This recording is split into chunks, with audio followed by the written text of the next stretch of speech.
Bem, hoje eu venho aqui dar uma força para o Adalberto, que está viajando, encarar o desafio de dar continuidade a esta série, na minha perspectiva, muito relevante e aspectos muito práticos sobre os nossos relacionamentos conjugais.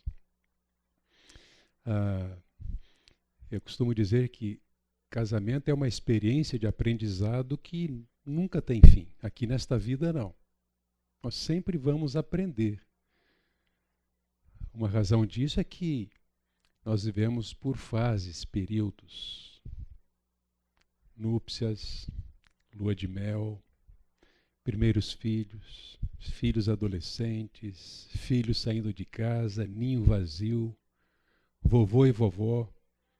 E cada fase traz as suas características. O que é relevante nesta série é que dá trabalho. Não caia na ilusão de achar que você vai chegar algum dia a um estágio, a um nível do seu relacionamento conjugal, sem que haja necessidade de crescimento, transformação, aprendizado. E a principal razão para nós encararmos a história do casamento desta forma é que nós não somos perfeitos, nós somos falhos, o nosso cônjuge também, e nós vamos sempre ter que aprender, sobretudo com a graça de Deus e um com o outro, sobre essas experiências. O que nós vamos considerar hoje aqui traz uma analogia entre o casamento e o jardim. Vocês já foram agricultores? Já plantaram? Já cultivaram? Seja uma flor, seja uma horta, uma fruta. É uma delícia. Você preparar a terra, tirar todas as ervas daninhas, as pedras, deixar o terreno bem preparado, se necessário, adubar. Depois você vai colocar a semente ou as mudas e aí vai curtir o seu crescimento à medida que você rega, continua tirando as ervas daninhas, que elas nunca vão parar de crescer, até que você possa colher os frutos. Deixa eu apresentar para vocês um pequeno vídeo. Alguns de vocês é bem provável que já tenham visto, então, por favor, me tolere aqui. Mas achei muito interessante porque esses homens maduros, muito mais do que eu, teólogos, homens que têm sido instrumentos de Deus por revelar um caráter aprovado, de um compromisso muito sério com Deus, eles fazem algumas considerações sobre a realidade do casamento, ainda que trazendo para a perspectiva de um dos problemas que é o divórcio. Mas vejam, e depois a gente comenta.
basic of your marriage can't even be, we're just kindred spirits, because your spirits will go in and out of being kindred. The thing that keeps it is the promise. I made a promise. I've made an appointment with you in the future to be your husband every year, every year. I think you're absolutely right. It's a covenant. And we've got to go because there's stuff to do here. But I would just underline, if that sounds too duty-oriented for people, that's the ground in which the flower grows. That's the ground. Because if you're in a season right now where the flower is wilted, and you think the solution is to pull the plant up, that's not the solution. The ground of covenant, the ground of promise, the ground of no divorce, maybe murder, that's the ground where it can reflourish, and it does. I just testify from 42 years that falling in love with my wife again and again is a very beautiful thing. And ideally, that is nurtured, at least in part, by grounding marriage itself in Scripture in a big framework. We're made by God and for God. This is His design, not my design. There is a huge typology between husband and wife and Christ and the church. We're saying something about Christ and the church by the way we act. So, in other words, the renewal of the covenant is not merely, I use merely advisedly, an act of will. It is itself grounded in what the new covenant is about, in what the gospel is about, who God is, and so on and so on. We are testifying by our perseverance in covenant keeping something about Christ and the church in covenant with each other. That's exactly we lie about Christ and we lie about what the church is obliged to do if we love. Yeah, that's right. Talking more about marriage, I'm going to cry.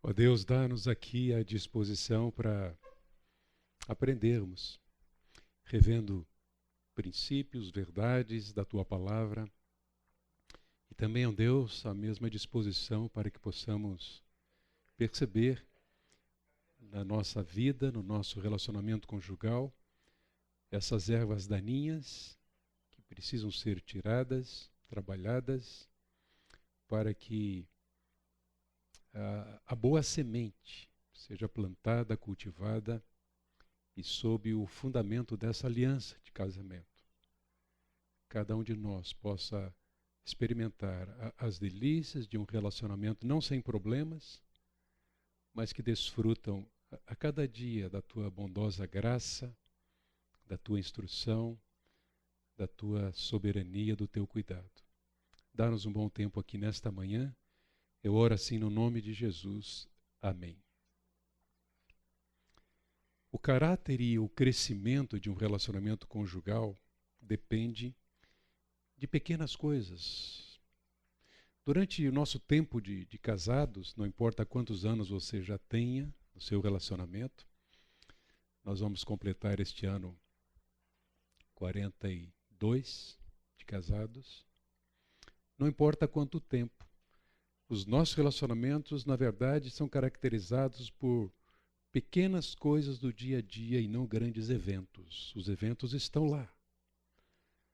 Mas aquilo que acontece hoje, amanhã, de manhã à tarde, à noite, nas várias circunstâncias, o caráter e o crescimento do casamento depende dessas pequenas coisas. Então, a nossa lição de hoje se propõe a trazer para a nossa consideração uma analogia entre o relacionamento conjugal e o cultivo de um jardim. O trabalho dos cônjuges comparando com o trabalho do agricultor. É interessante que a Bíblia usa algumas figuras de linguagem, especialmente no livro de Cantares ou Cântico dos Cânticos, para retratar esse relacionamento cheios de altos e baixos, as fases desse relacionamento conjugal entre a Salomão e a Sulamita, o príncipe e a princesa, o namorado e a amada, o marido e a esposa. Embora o livro de Cantares não esteja numa ordem cronológica, nós vamos encontrar ali essas várias cenas que refletem o relacionamento conjugal de uma maneira totalmente aberta. É dito sobre esse livro que, embora seja use muitas figuras de linguagem, né, como jardim, flores, cultivo, vinha, etc., não trata do relacionamento entre Cristo e a igreja, mas sim do relacionamento entre o homem e uma mulher. Alguns já têm dito que, embora traga inclusive uma linguagem erótica, ela é pura. Porque ele penetra, ele entra, ele apresenta a intimidade do casal nesse relacionamento que floresce à medida que eles vão aprendendo um com o outro a respeitar, a ouvir, a falar, a declarar o amor, manifestar a saudade que sente, a encarar os desafios, a resolver os conflitos e a desfrutar da intimidade sexual dentro desse casamento. Salomão usa essa figura de linguagem nesse livro que é considerado o mais romântico de todos os livros da Bíblia, em que ele retrata então essa paixão, esse cortejar, a sua conquista, as núpcias, os conflitos, o cultivo do relacionamento conjugal. E é bom nós entendermos esse aspecto aqui. Um dos temas mais presentes e comuns dentro do livro de Cantares é o da vinha, pomar, jardim, além do grande uso de plantas, flores e árvores que ele usa nesse livro. Esses elementos que estão bem presentes em Cantares devem ser examinados com cuidado, naturalmente, para que sejam entendidos dentro do seu gênero literário. São figuras. Há uma lição. É a tentativa do autor em esclarecer algo relacionado ao contexto do relacionamento conjugal. Então, expressões como vinhas, videiras, jardins, pomares são mencionadas pelo menos cerca de 20 vezes dentro de Cantares do Salomão. Há vários casos de uso metafórico aqui, às vezes um duplo sentido, por isso que ao estudar esse livro é importante ter algum cuidado, né? Quando ele diz, por exemplo, na sua declaração de amor, as éguas de Faraó eu te comparo, ó amada minha, é preciso cuidado, nós não vamos usar essa expressão hoje. O resultado é óbvio, o que vamos colher. Mas o que eu queria dizer para vocês nessa introdução é que nós não devemos esperar que os nossos jardins cresçam por conta própria. Os nossos casamentos não vão crescer simplesmente porque somos casados. Alguém poderia até pensar, nós somos casados e somos cristãos e frequentamos a igreja. Isso não é a garantia de que o relacionamento vai florescer, o casal vai amadurecer e desfrutar intensamente desse relacionamento. E esse é um dos pecados mais básicos que todos nós cometemos em nossos casamentos. A desatenção. Há cultivo. Como é que vai crescer? Da mesma forma, quando olhamos e consideramos o jardim, sem cultivo, não cresce, murcha, as ervas daninhas vão sufocar, vamos ter que arrancar. Assim também é o relacionamento conjugal. Se nós desejamos, então, que os nossos relacionamentos, vejam, eu entendo que nenhum de nós aqui está iludido com a ideia de que um casamento, para dar certo, tem que ser entre um homem e uma mulher com estreita compatibilidade em termos de personalidade, estilo, preferências, hobbies, seus gostos, etc. e tal. Não há essa, em hipótese alguma, proposta no que Deus nos ensina acerca do casamento. Ninguém deve casar pensando que vai funcionar bem porque ele se parece muito com ela, ou ela se parece muito com ele. Se nós desejamos casamentos que prosperem e deem bons frutos, nós precisamos estar comprometidos, primeiramente em arrancar as ervas daninhas. E eu vou explicar para vocês o que seria uma erva daninha e quais são as possíveis ervas daninhas que nós carregamos no nosso casamento. Querendo ou não, elas estão lá. E elas estão lá principalmente porque aquilo que nós ainda somos e o seremos durante toda a nossa existência aqui é de onde brotam essas ervas daninhas. E certamente, o maior problema do relacionamento conjugal é o nosso cônjuge. Estou brincando, gente, não é isso não. Sou eu mesmo. E esse exercício de cultivar, tirar as ervas daninhas e plantar a boa semente precisa ser feito em mim. Antes de eu tentar ajudar o meu cônjuge. O que acontece então é que muitos relacionamentos conjugais que perderam essa perspectiva, se tornaram sem graça ou ficaram estagnados, eles podem estar ameaçados de um rompimento. E vejam, na maioria das vezes, como eu já disse no começo, é o acúmulo de pequenas coisinhas. Não são grandes coisas, como violência doméstica, pular a cerca, a traição. São pequenas coisas. Eu costumo dizer, são placas de advertência. Opa, pare, pense, não vá, volte, reflita, peça opinião. Várias plaquinhas de advertência. Então, a maioria das vezes, o problema é esse acúmulo de pequenas coisas, pequenos problemas, desatenções, falta de cuidado e consideração e a não leitura dessas placas de advertência.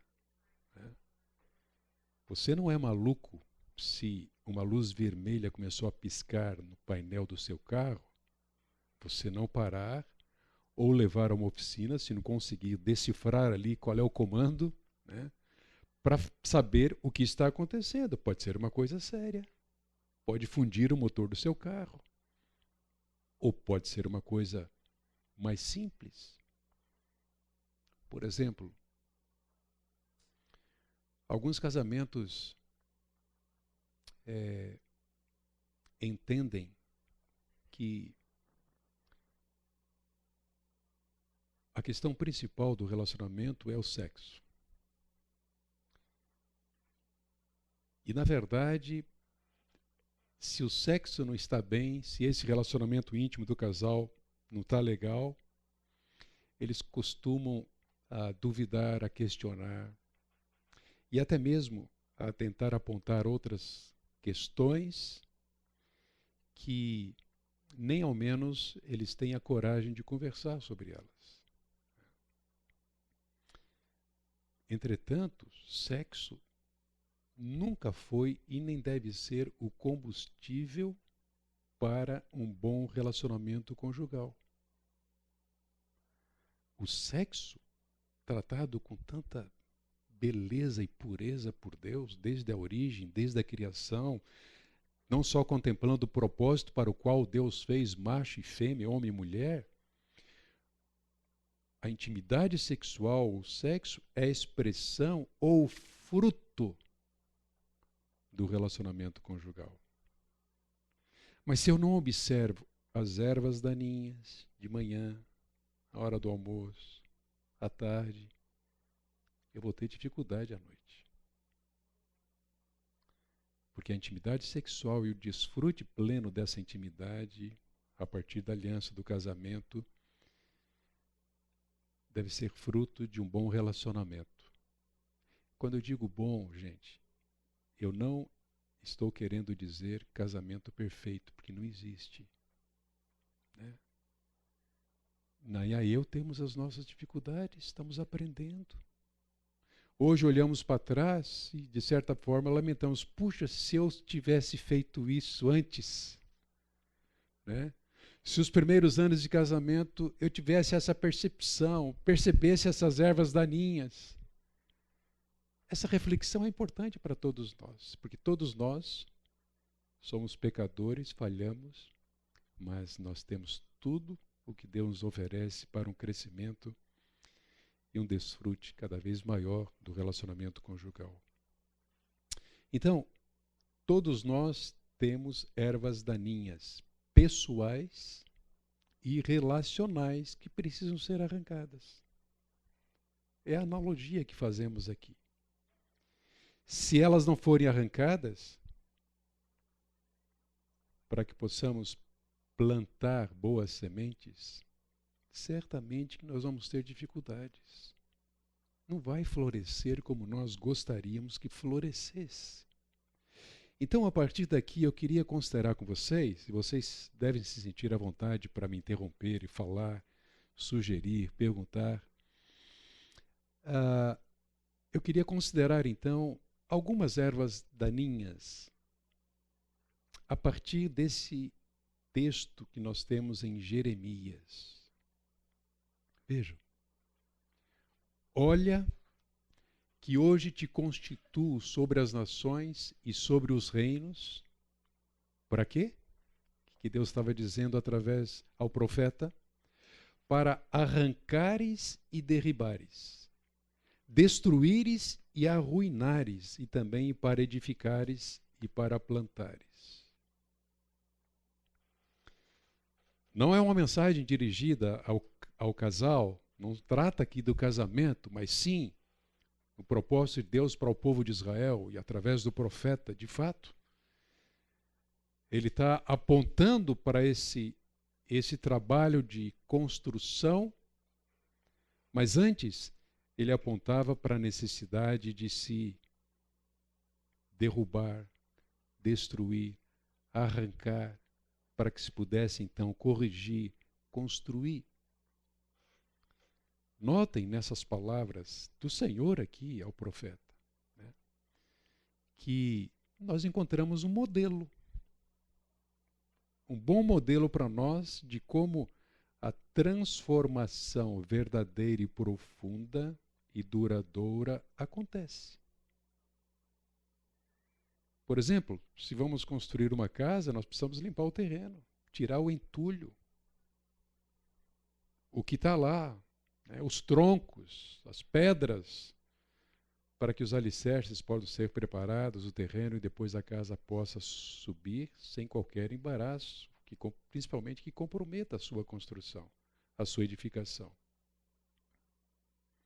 O que nós temos aqui, na verdade, é uma ajuda maravilhosa para o diagnóstico e a correção do casamento em aspectos que ambos são necessários. Diagnóstico e correção. Destruição e construção. Lidando com conflitos conjugais e como isso aumentou nessa pandemia. Né? Vocês já estão cansados de ouvir. A pandemia não veio trazer novos problemas. Sim, veio alguns. Mas ela veio potencializar problemas já existentes ou revelar alguns problemas. E o relacionamento conjugal não está fora disso. Eu sei que alguns casais cresceram muito durante a pandemia porque aprenderam a conviver, os dois, 24 horas dentro de casa, durante um bom período. Aprenderam a conviver, lidando um com o outro. Mas vejam, não é a circunstância o fator principal, embora as circunstâncias precisem ser analisadas, obviamente, especialmente aspectos que não estão contribuindo para o bem comum ou para fortalecer o relacionamento. Mas cultivar um bom relacionamento, considerando ervas daninhas que precisam ser arrancadas E boas sementes a serem plantadas exige de nós, ouçam bem, que o relacionamento não se desenvolva apenas no aspecto superficial, exterior, comportamental. Afinal, o que nós dizemos, sentimos, as nossas expressões dentro de casa, no relacionamento conjugal, elas simplesmente refletem aquilo que está dentro do nosso coração. Então, marido, leia, busque ler sempre o que está no coração da sua esposa, assim como ela também precisa ler o que está dentro do seu coração. Porque lá é que estão essas ervas daninhas que precisam ser arrancadas. Há outras questões superficiais que devemos até ignorar. Tem a ver com o jeito do outro ser, não tente mudar. Herança dos pais, herança da formação. Não precisamos nos preocupar tanto com isso, especialmente se não se tratam de pecados cometidos. Mas nós precisamos nos preocupar com aquilo que está no coração. Por que que ela hoje está chorando? Ah, porque eu cheguei tarde, sem avisar. Opa! Isso afeta, mas há algo mais aí. E se eu não entender o que está lá dentro?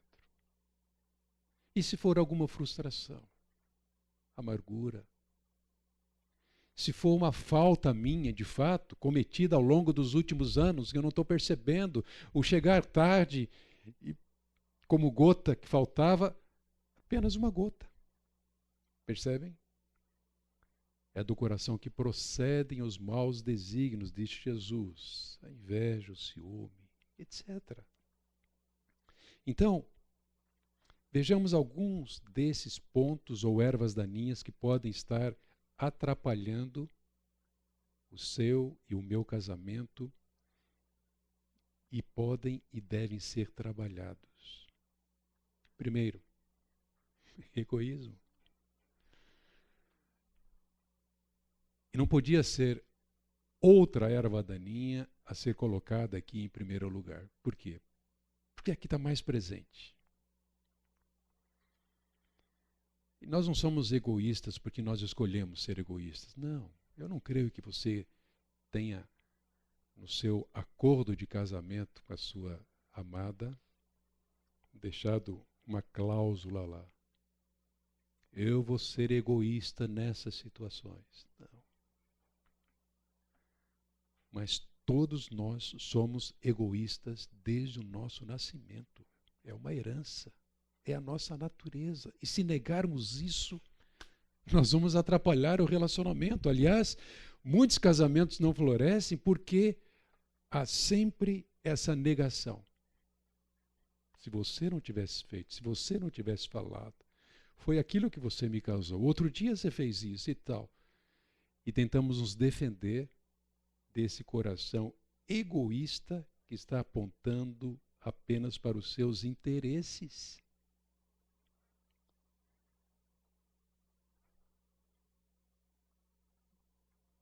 Talvez o último biscoito era meu, o que você foi pegar?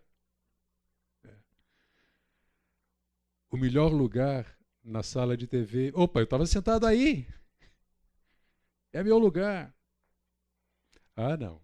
Não vai mudar de canal, não. É meu programa. Ou o controle da conversa. Mau humor. Um programa de comer fora. Ou ainda excesso de ocupação.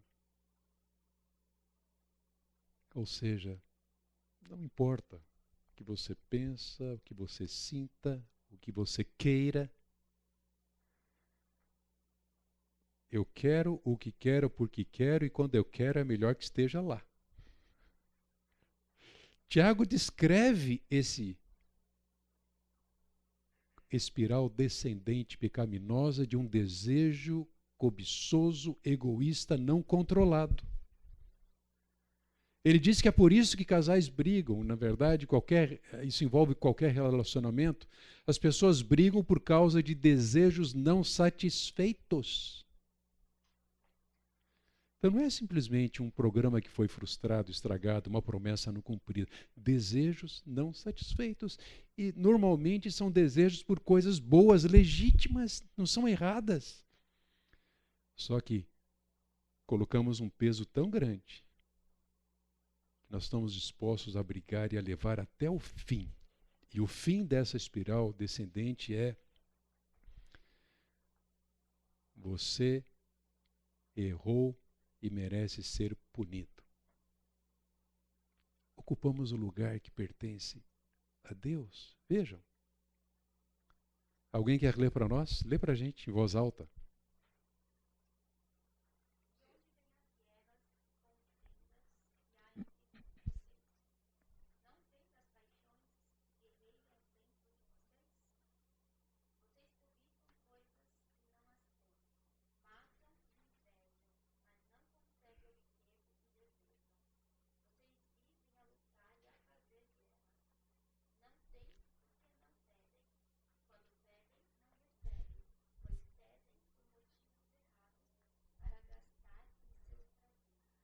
Tá aí, gente. De onde procedem, senão desses prazeres, desejos egoístas que estão lá dentro de nós guerreando? Para quê? Para nos satisfazermos os nossos prazeres, nossos desejos, a cobiça. Ele, sem dúvida, o egoísmo está em todos nós, porque o egoísmo está no DNA do pecado. É importante percebermos isso. Talvez nada seja tão destrutivo no seu casamento, no meu casamento, quanto o egoísmo. E com certeza ele é a raiz de muitas outras falhas, conforme o texto nos apresenta aqui. Mas não desanime, gente. Não podemos desanimar. Nós somos privilegiados como filhos de Deus, casais cristãos, alimentados pela palavra, alvos da sua bondade, da graça e misericórdia. Então não vamos desanimar, porque o propósito da cruz do Senhor Jesus Cristo foi nos livrar deste trono que não é nosso, não é meu, é do Senhor. E quando eu amo a Deus sobre todas as coisas, eu vou amar o meu cônjuge como a mim mesmo. Então, uma pergunta aqui: onde é que se encontram as ervas daninhas do egoísmo em seu casamento? E como é que vai esse trabalho de arrancá-las diariamente, sem medo, destruí-las, arrancá-las, especialmente dentro do seu coração? Pense nisso. Segundo, seja bem-vindo ao Jardim das Ervas Daninhas. Olha aqui outra erva daninha. Ocupação exagerada. Não tenho tempo. Ainda outro dia conversava com alguém que estava se referindo a isso. Ela reclama que eu não tenho tempo. É uma questão muito importante a ser considerada. Não se permita ser um workaholic, né? Alguém que está gastando exageradamente tempo no trabalho, enquanto as ervas daninhas estão crescendo lá. Tempo para esposa ou para o marido, tempo para os filhos, tempo de qualidade, tempo para o descanso, tempo para Deus, tempo, enfim. Numa mordomia do tempo. Mas por que a gente se ocupa tanto, com tanta coisa? Inclusive chegando a uma situação de negligenciar prioridades, para o bem das nossas vidas, para o bem do relacionamento conjugal, para a glória de Deus. A gente deixa de lado isso. Por que estamos sempre tão ocupados nesses dias? uma resposta. Talvez ela possa surpreender você. Materialismo. É uma característica dos nossos dias. Há indícios de sua sedução nas nossas vidas? A constante busca por maiores e melhores coisas materiais suga o nosso tempo, a nossa energia, a vitalidade relacional, o desfrute do relacionamento conjugal. Alguns podem estar vivendo com o tempo exageradamente ocupado por querer conquistar mais coisas materiais. Somos tentados a nos abastecermos cada vez com mais coisas, muitas das quais nós nem vamos usar, nem vamos tirar proveito disso para a família. Pode ser entretenimento e tantas outras coisas. A verdade é que o materialismo pode deixar ou nos deixar vazios, algumas vezes endividados, viciados e ao mesmo tempo desviar a nossa atenção e energia do relacionamento mais importante da nossa vida, que é o Senhor, e o segundo mais importante da nossa vida, que é com o nosso cônjuge. Então faça essa pergunta aqui. Você está ocupado demais? Essas horas extras, elas podem abastecer mais o seu bolso, mas o que está acontecendo na tua casa? O teu relacionamento com Deus? Esse tempo extra está consumindo isso? Está negligenciando prioridades na sua vida?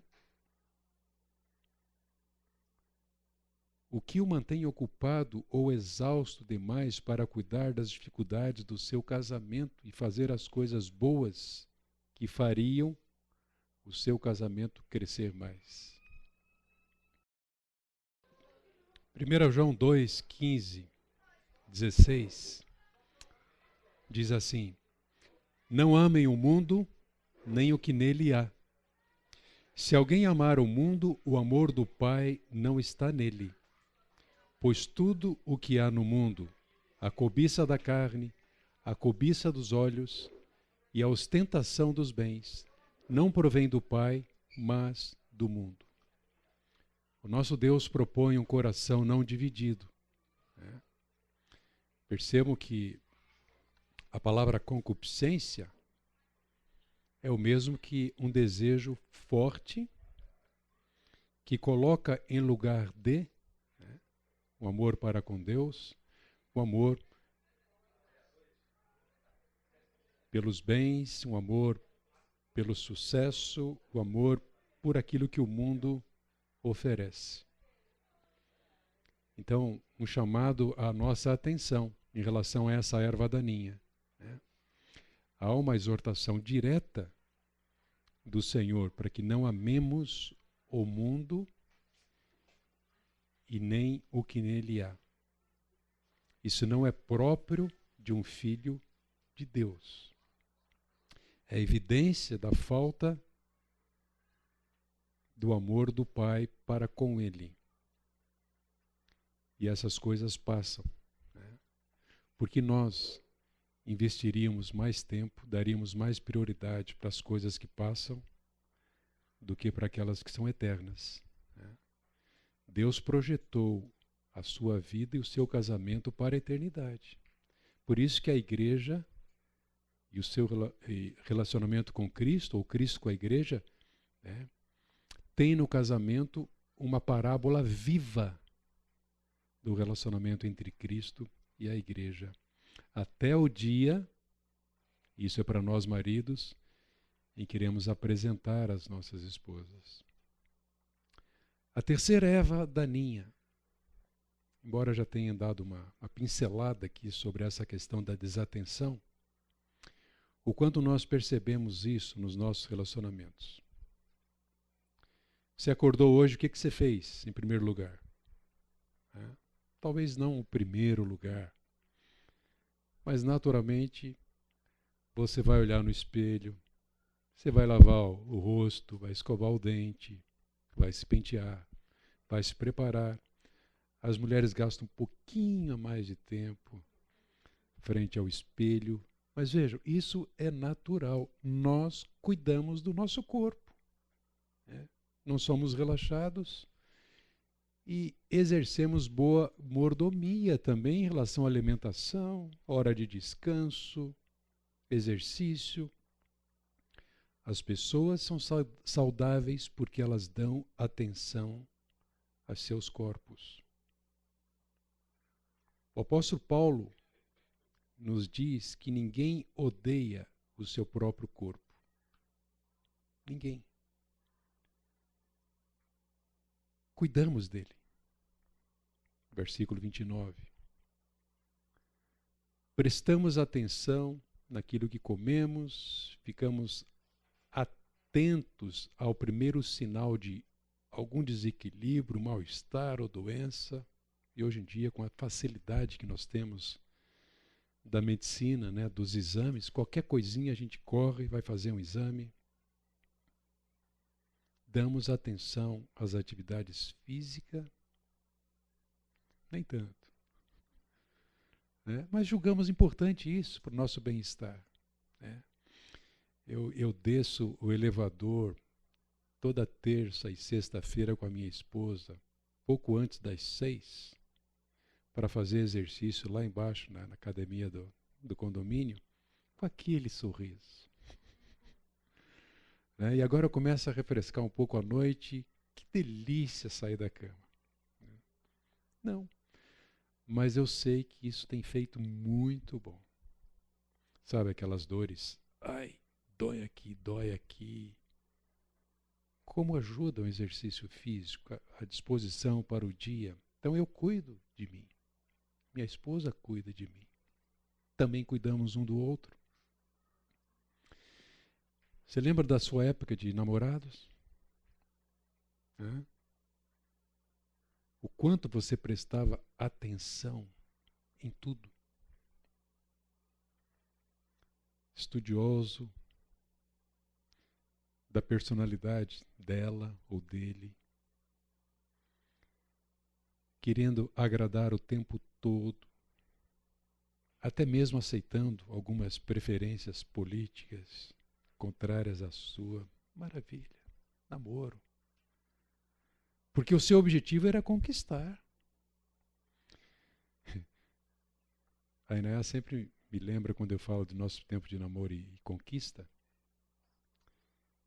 que eu ia à casa dela e a mãe dela gostava de preparar uma sopinha daquela, sabe aquela sopinha só com água e aquele macarrãozinho fininho, pequenininho. Então, fazia, mas ela me oferecia. E eu, obviamente, achava uma delícia. Não sabia dizer não. Queria conquistá-la. Eu gosto de sopa suculenta. Faz parte, faz parte. E agora? Continue estudando, investindo, pesquisando, dando atenção.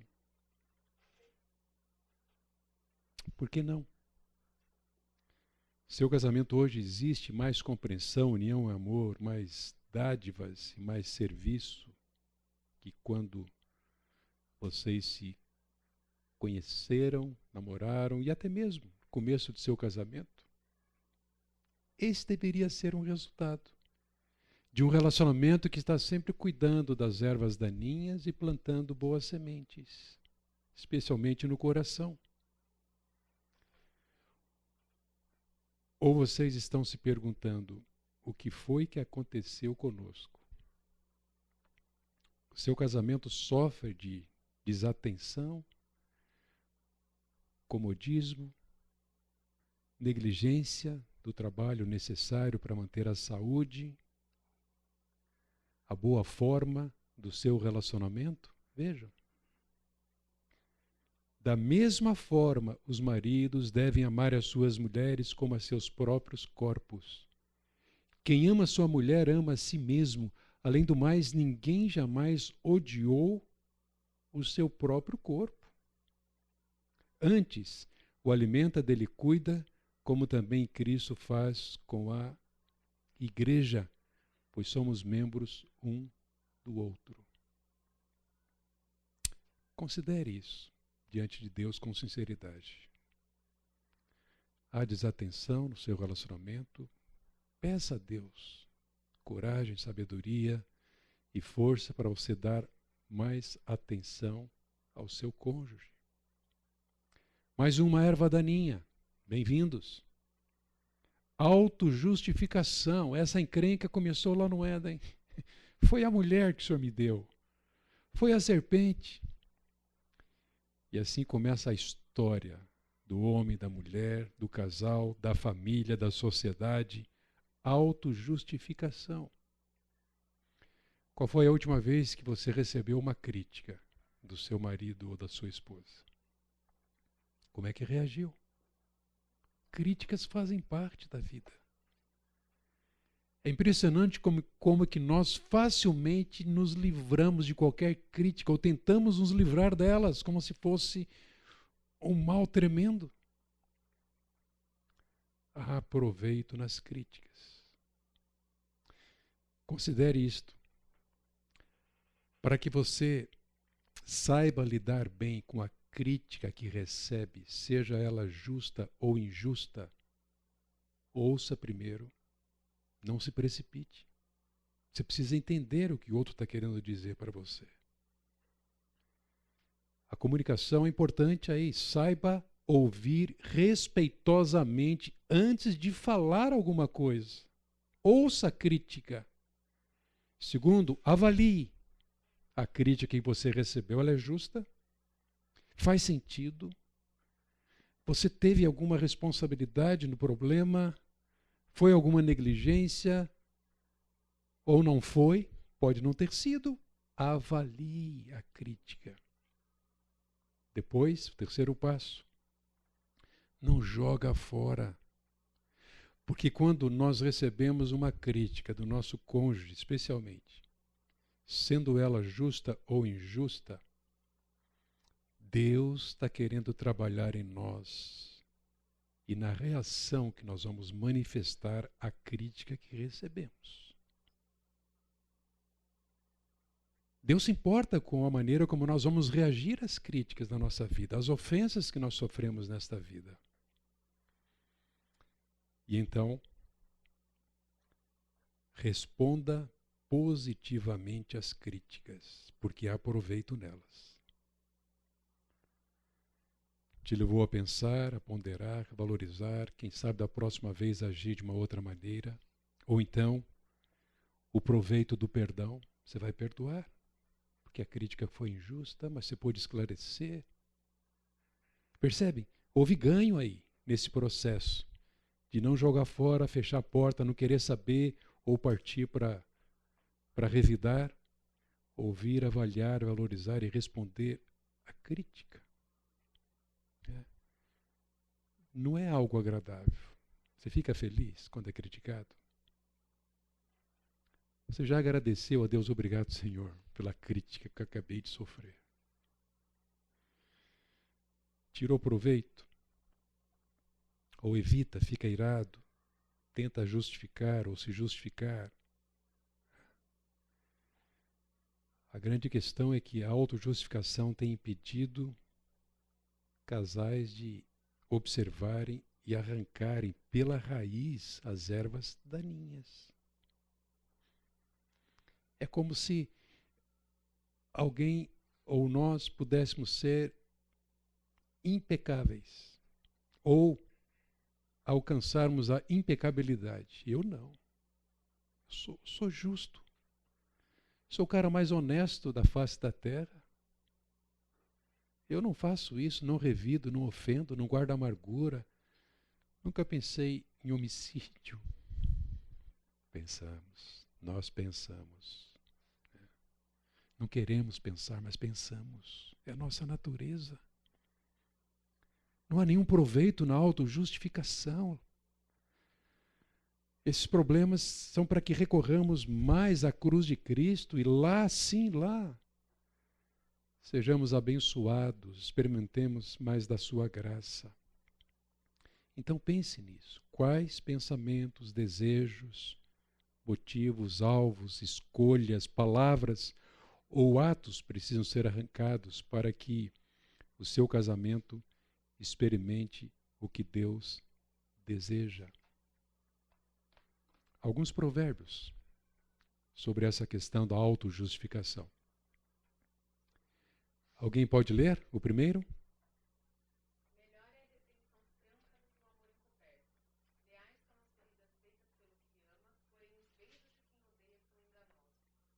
Olha só, leais são as feridas feitas por aquele que ama, do que os beijos da falsidade, sem a repreensão, sem a confrontação amorosa, verdadeira. Segundo,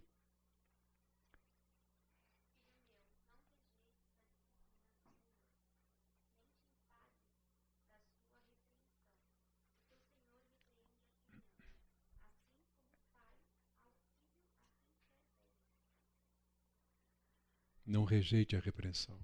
O que Deus está querendo? Como é que você está reagindo? Isso tem a ver, acima de tudo, com Deus. Né? O seu relacionamento com o seu cônjuge horizontal precisa sempre ser considerado sob a perspectiva vertical. É Deus que está presente ali. É o maior interessado. É a pessoa que de fato quer levar você a desfrutar de todas as suas promessas, o como elas funcionam no seu casamento. E por fim, como pendentes e joias de ouro puro, assim é o sábio repreensor para o ouvido atento. Atento. A confrontação amorosa faz parte do relacionamento conjugal. Vamos lá. Medo. O que você entende com o medo como sendo uma erva daninha? Esse é um problema que nós não paramos muito para pensar, mas ele faz mais parte da nossa vida do que possamos imaginar. Medo. Que tipo de medo? Não é o pavor. Não é o simples ficarmos assustados. O medo nos motiva mais do que nós podemos ou possamos acreditar. É um problema comum que nós temos. Embora ignorado. O medo também é uma maneira de você ver o seu mundo, que molda os seus pensamentos, o seu coração, e acaba determinando a maneira como você vai reagir. Por exemplo, medo de fracassar. Como marido, como esposa, eu tenho medo. E essa motivação, que não é boa, não é salutar, ela vai impor limitações. Outro tipo de medo, medo do que ela possa pensar a seu respeito, se você disser isto ou fizer isto. Como é que ela vai reagir? Vou sofrer as consequências? Ela pode ter uma opinião diferente? Ela pode não concordar comigo? A gente tem visto, infelizmente, na nossa nação, na nossa cultura, cada vez mais o feminicídio. O feminicídio muitas vezes acontece exatamente porque há mulheres que foram caladas. Elas não falam, não vivem, não têm qualquer chance de opinar por causa do medo. Até o momento em que a coisa explode. Ninguém é de ferro. E aí vem a agressão, a violência inclusive o crime, o feminicídio. Mas vejam, há coisas muito menores. Não há necessidade de a gente ponderar aqui ou de se chegar a extremos. Pense comigo. Você tem toda a liberdade de ser quem você é, segundo esculpido por Deus, no relacionamento com seu marido? De igual forma, você, marido, tem toda a liberdade de ser conforme Deus lhe fez, criou, no relacionamento com a sua esposa? Se você é motivado por medo, é hora de parar, de pensar, de se colocar perante Deus. Talvez até de conversar com o seu cônjuge e dizer, você me perdoa, eu tenho ficado calado, com medo do que você possa dizer ou fazer, como reagir, medo disso ou daquilo, ou fracassar. Talvez a aceitação por parte do seu cônjuge signifique muito para você. Tudo que você mais deseja é ser aceita ou aceito. Mas essa não é a motivação maior para a sua vida. Não é o que Deus propõe. Vejam, quem teme ao homem cai em armadilhas. Vai cair, mais cedo ou mais tarde. Mas quem confia no Senhor está seguro. É que se alguém tem medo, ele vai ser um ator ou uma atriz no relacionamento. Ele vai representar aquilo que não é. Não posso falar isso, não posso fazer isso, não posso dizer o que eu penso, o que eu sinto. Quem teme ao homem cai em armadilhas, mas quem confia no Senhor está seguro. Há um excelente livro do Lupriolo, que é O Desejo de Agradar Homens. Excelente. Sobre o mesmo assunto, o Ed Welch escreveu, só que com outro título, Quando as Pessoas São Grandes e Deus é Pequeno. Ambos tratam da questão do medo, um dos problemas mais comuns nas nossas vidas, no meio cristão, embora pouco tratado, falado. Considere o medo como uma erva daninha que precisa ser arrancado. Preguiça. Eu quero trazer só um aspecto aqui relacionado à preguiça. A preguiça é um grande problema no casamento. No sentido de que, quando nós sabemos que não deveríamos, por exemplo, ir dormir amargurado por causa de um conflito que surgiu entre o casal. Mas pensamos, puxa, mas resolver isso hoje dá muito trabalho. Vou dormir. Quem sabe um beijinho resolve, né? Ou até mesmo a intimidade do casal. Se você segue a linha do Roberto Carlos, né, que uma das músicas fala que todo problema acaba na cama, né? Isso é falso, não é verdadeiro. A preguiça é um grande problema. Trabalhar o relacionamento, conversar sobre as questões, confrontar amorosamente, saber ouvir respeitosamente, exige sim tempo. Sabemos que as nossas opiniões em relação ao dinheiro, por exemplo, são diferentes. Ele, cara muito cuidadoso, bom mordomo,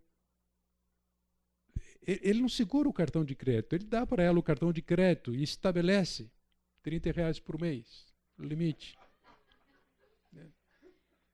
Ela pensa diferente. R$30 não dá para comprar nenhum pé da sandália que ela quer comprar. Vejam, questões financeiras, dinheiro, sexo e comunicação estão lá no topo das áreas em que os casais mais enfrentam conflitos. Precisam conversar. Dá trabalho, dá trabalho. Mas não podemos ser preguiçosos. Sabemos que devemos conversar sobre o relacionamento sexual, mas não estamos dispostos a encarar a natureza desconfortável dessa conversa. Gente, a própria Bíblia escancara o assunto. Mas muitas vezes, pressionado por uma cultura que encara o sexo como sendo algo sujo, ficamos envergonhados em conversar com o cônjuge abertamente sobre esse assunto. Você sabe o que sua esposa gosta ou não gosta? Você já disse ao seu marido que é importante que o bom sexo à noite na cama comece de manhã na cozinha, com palavras, com toques, apreciações? Precisamos conversar sobre isso. O mundo está cheio de oportunidades, de pressões exercendo isso sobre homens e mulheres. Um dos pecados mais, infelizmente, bastante presente, mesmo no meio evangélico, é a pornografia. Por que os homens e também mulheres estão buscando se satisfazer egoisticamente através de imagens e não no relacionamento conjugal? Precisa conversar sobre isso. Está faltando alguma coisa está fora de lugar, está exagerado. A preguiça precisa ser vencida. Ela sempre tem uma desculpa para tudo. Não possui disciplina e nem motivação. Ela traz passividade quando deveríamos ter uma ação decidida e afetuosa. Pense também nisso. O que a preguiça tem ocasionado no seu casamento?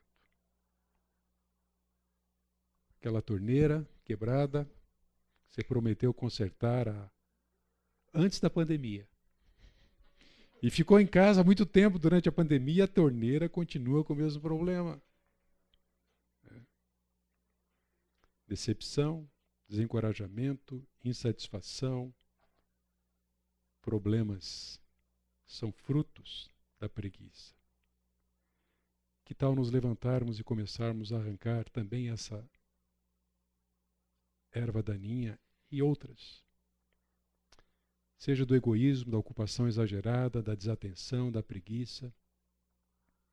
Nós temos no Senhor Jesus Cristo, na suficiência da sua palavra, no poder do seu Espírito, nós temos graça suficiente para o momento em que nós necessitarmos de ajuda, de socorro. Uma das situações aqui no livro de Provérbios, vejam, passei pelo campo do preguiçoso e junto à vinha do homem, falto de entendimento, eis que tudo estava o quê? Cheio de espinhos. Preguiçoso. E a sua superfície coberta de urtigas, e o seu muro de pedras em ruínas. Esse é o resultado do preguiçoso. Nesse tempinho final, deixa eu trazer para vocês a importância de nós plantarmos sementes após arrancarmos as ervas daninhas. Sem dúvida, além de arrancarmos as ervas daninhas, nós temos que pensar naquilo que Deus nos chama para plantar em seu lugar. Agora ouça, ainda que você prepare a terra para lançar a semente, cultivar a planta, as ervas daninhas não acabam. Elas vão brotar novamente. E se for tiririca, então, sabe o que é tiririca no jardim? Que encrenca. Se arranca, ela volta, arranca, ela volta. Mesmo jogando aquele veneno lá, a folha fica amarela, mata-mato, né? Já sabe, ó. Mata-mato. Se a batata ficou lá, ela vai novamente. Então, você precisa conservar aquela planta, aquela flor, arrancando sempre as ervas daninhas. Então, além de arrancá-las, temos que pensar naquilo que Deus quer que plantemos em seu lugar. Eu queria olhar para um texto em Gálatas, capítulo 5, que também traz para a gente aqui um modelo básico para enfrentarmos essa necessidade de arrancar as ervas daninhas e plantarmos sementes no casamento. Então vejam, porque vós, irmãos, fostes chamados à liberdade, porém não useis da liberdade para dar vazão ou ocasião à carne. Sede antes servos uns dos outros pelo amor, porque toda a lei se cumpre em um só preceito, a saber, amarás o teu próximo como a ti mesmo. Se vós, porém, vos mordeis e devorais uns aos outros, vede que não sejais mutuamente destruídos. Digo, porém, andai no Espírito e jamais satisfareis a concupiscência da carne, porque a carne milita contra o Espírito e o Espírito contra a carne, porque são opostos entre si, para que não façais o que porventura seja do vosso querer. Mas se sois guiados pelo Espírito, não estáis sob a lei. Olhando aqui para o verso 15, nós não temos como escapar da influência daquilo que fazemos ou dizemos ao nosso cônjuge. Nós vamos ser afetados, nós estamos influenciando o outro e o relacionamento. Sempre exerceremos alguma influência na vida do outro. Vejam quão relevante e importante é isso. Saber que eu posso danificar a fé ou enfraquecer a fé da minha esposa, roubar ou destruir ou enfraquecer a esperança, levar à solidão, ao desamparo, ao desencorajamento. Paulo está afirmando: se vos mordeis e devorais uns aos outros, vede que não sejais mutuamente destruídos. E no verso 16, olhem, ele aponta para como podemos blindar um relacionamento contra essas atitudes, conflitos, disputas, mordidas que destroem o relacionamento. Ele diz: andai no Espírito e jamais satisfareis o quê? Pode falar, gente. A concupiscência da carne. Vocês se lembram do DNA do pecado? Egoísmo. Para que possamos ter um bom casamento, marido e esposa, ambos têm que buscar por uma vida de santidade e obediência a Deus. Não sendo controlado pela carne, mas pelo Espírito. Sinceramente, nós admitimos que há uma batalha dentro em nós.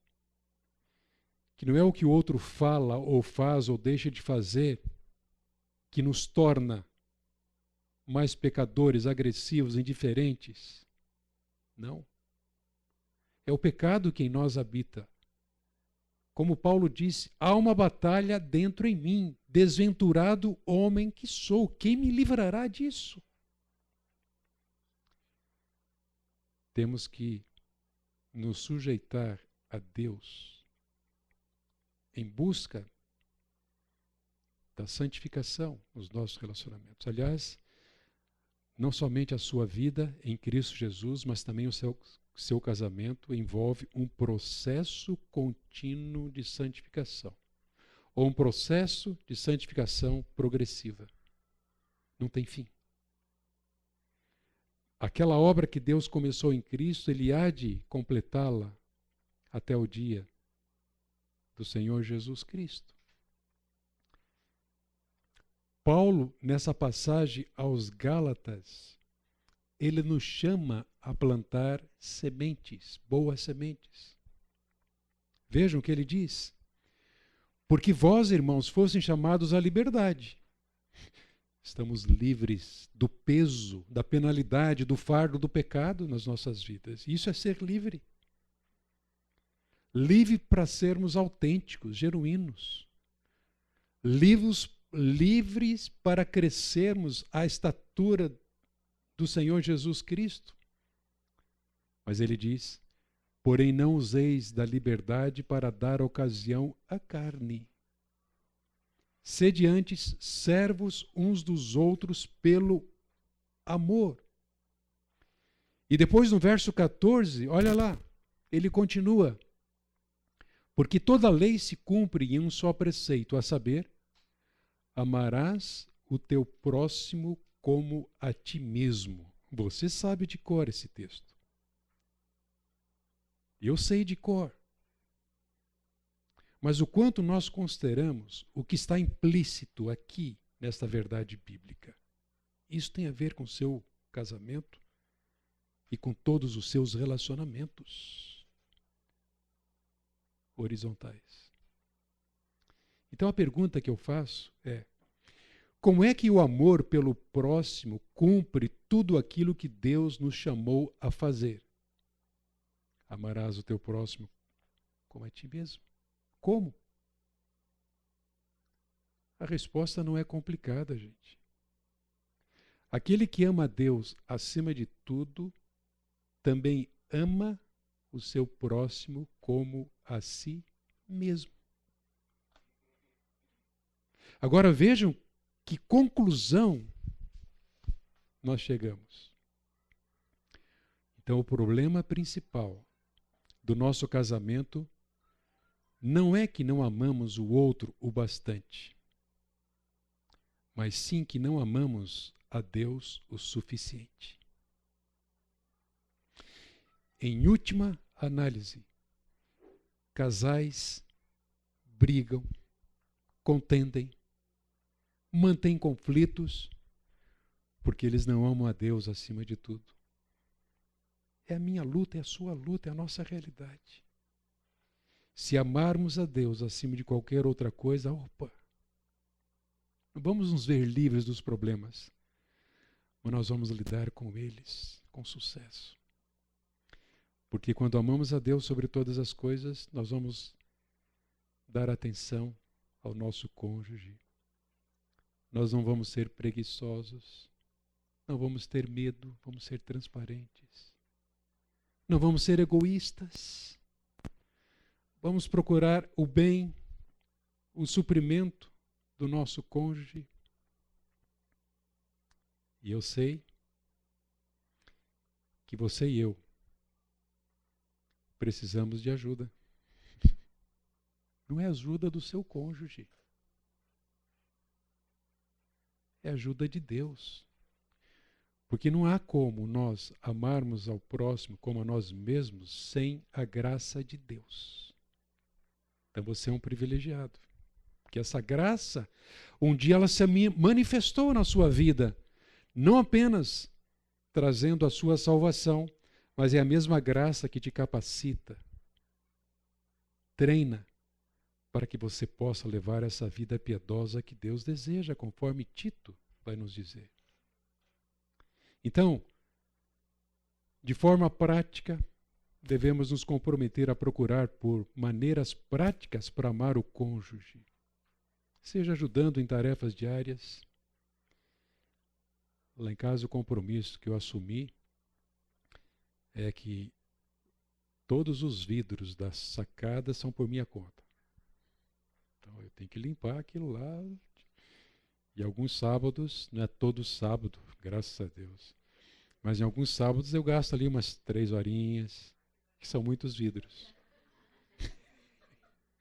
Não, bem, desde o planejamento, sabe?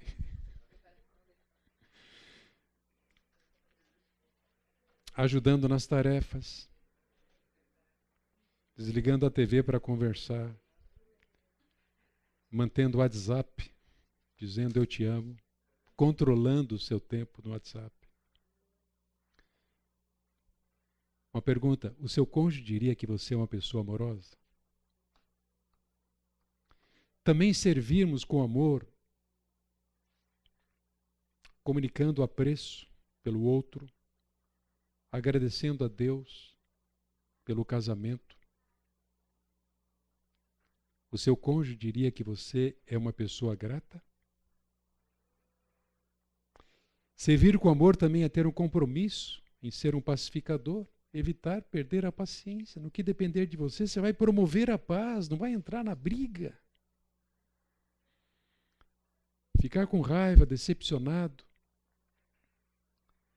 Maridos, amai e não a trateis com amargura, é o que Paulo diz lá em Colossenses 3,19.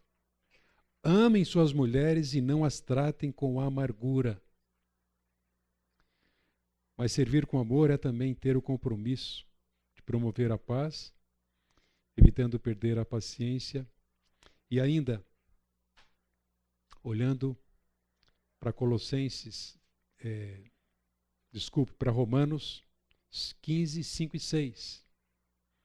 O Deus que concede perseverança e ânimo deles um espírito de unidade, segundo Cristo Jesus, para que, com um só coração, esse é o tema do nosso próximo encontro de casais, um só coração e uma só boca, vocês glorifiquem ao Deus e Pai de nosso Senhor Jesus Cristo. Seu cônjuge pode dizer que você é um pacificador? Servir com amor é também responder ao cônjuge de maneira bondosa.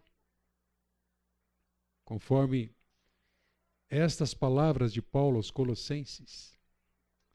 Como povo escolhido de Deus, santo e amável, segura só um pouquinho, se puder.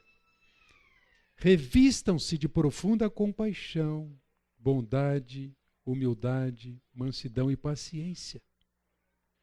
Suportem-se. Vejam, cuidado como é que você interpreta essa palavra aqui.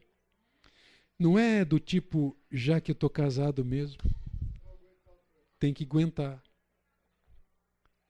Suportar é dar suporte. É suportar bem. Perdoem as queixas que tiverem uns contra os outros.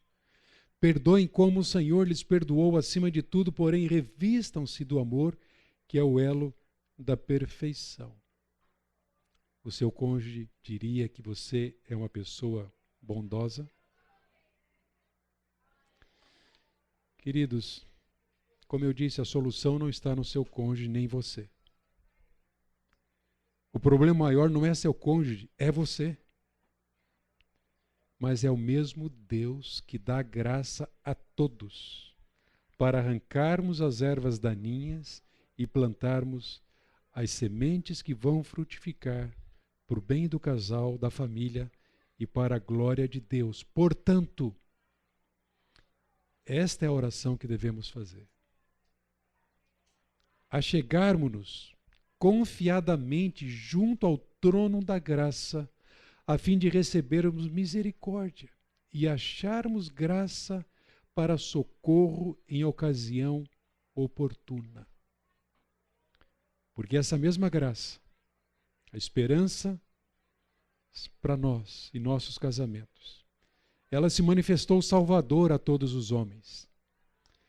A graça nos ensina a renunciar à impiedade, ao egoísmo que está no nosso coração de errado, às paixões mundanas e a viver de maneira sensata, justa e piedosa nesta era presente, enquanto aguardamos a bendita esperança, a gloriosa manifestação de nosso grande Deus e Salvador Jesus Cristo.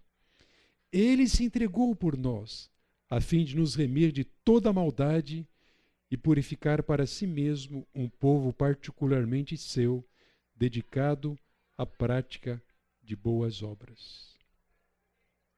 Precisamos de teologia no casamento para sabermos como encontrar esperança, não apenas em regras, Esse aqui não é um curso de regras, mas de princípios. Mas teologia, principalmente para nos aproximarmos de Deus e dependermos da ação do Espírito em nós e da sua palavra. Ó Deus, obrigado por essas verdades que nos auxiliam, mesmo porque nós já fomos libertos, ó Deus, da escravidão do pecado para uma nova vida em Cristo Jesus. Verdades que apontam para a graça, sim, graça suficiente, mais do que suficiente, para arrancarmos ervas daninhas do nosso coração e do nosso casamento, e a plantarmos boas sementes, e cultivarmos essas sementes com teu auxílio. Sim, Pai, abençoa cada um de nós aqui, cada marido, cada esposa, cada casal, nessa tarefa, nesse exercício, nessa disposição humilde de arrancar e construir para a glória do Senhor. Somos gratos por tudo. Em nome de Jesus. Amém.